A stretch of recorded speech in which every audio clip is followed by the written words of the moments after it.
আজকের পর্বের প্রথম প্রশ্ন হলো, পালং শাক খেলে কি উপকার হয় বলুন তো? উত্তর হলো, পালং শাক শরীরের অন্ত্র সচল রাখতে সাহায্য করে। এতে রয়েছে ভিটামিন এ, বি2, সি, কে, আয়রন, ক্যালসিয়াম ইত্যাদি আরও অনেক প্রয়োজনীয় উপাদান। ডায়াবেটিস, জন্ডিস রোগীরা এই শাক খেলে বিশেষ উপকার পাবেন। এছাড়া শরীর ঠান্ডা রাখে, রক্ত পরিষ্কার করে ও রক্ত বৃদ্ধি করতেও সহায়তা করে, চোখের জ্যোতি বাড়ায় এবং মুখের লাবণ্য বৃদ্ধি করে। পোড়া ঘা, ক্ষতস্থান কিংবা ব্রণে বা কালশিরা পড়লে তাতে টাটকা পালং রস লাগালে উপকার পাবেন। প্রশ্ন নম্বর 2, লাল শাক খেলে কি হয় বলুন তো? উত্তর হলো, লাল শাক দাঁত ও হাড়ের গঠনে, গর্ভবতী ও প্রসূতি মেয়েদের ক্যালসিয়ামের ঘাটতি পূরণ করে, শিশুর দৈহিক বিকাশ এবং দ্রুত হাঁটতে শিখতে বিশেষ ভূমিকা রাখে। লাল শাক খেলে শিশুদের রিকেট এবং বয়স্কদের অস্টিওপোরোসিস রোগ হয় না।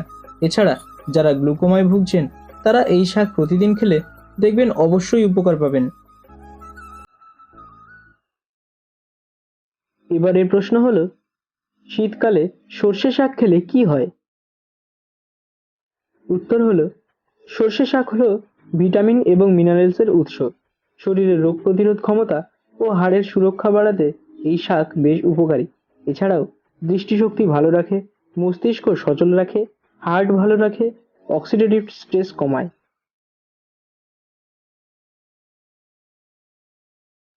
পেঁয়াজ পাতা খেলে কি কি উপকার পাওয়া যায়? উত্তর, পেঁয়াজ পাতা কোলেস্টেরল ও রক্তচাপের মাত্রাকে কমাতে সাহায্য করে, যা হৃদরোগের ঝুঁকি কমায়।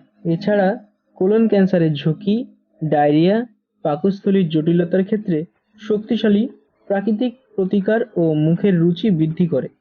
এর উচ্চমাত্রার ফাইবার হজম সহায়ক। এটি চোখের স্বাস্থ্য রক্ষা এবং স্বাভাবিক দৃষ্টিশক্তি রক্ষণাবেক্ষণে সক্ষম।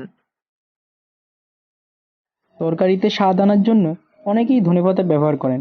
বলুন তো, ধনেপাতার উপকারিতা কি? উত্তর হলো, ধনেপাতা রক্তের দূষিত পদার্থ দূর করে, পেট পরিষ্কার করে, রক্তে ইনসুলিনের পরিমাণ বজায় রাখে। তাই সুগারের রোগীরা ধনেপাতা খেলে বিশেষ উপকার পাবেন। এছাড়া মেয়েদের ঋতুস্রাবের সময় রক্ত সঞ্চালন ঠিক রাখে, মধুর সাথে ধনেপাতা মিশিয়ে খেলে যৌন শক্তি বৃদ্ধি পায় ইত্যাদি।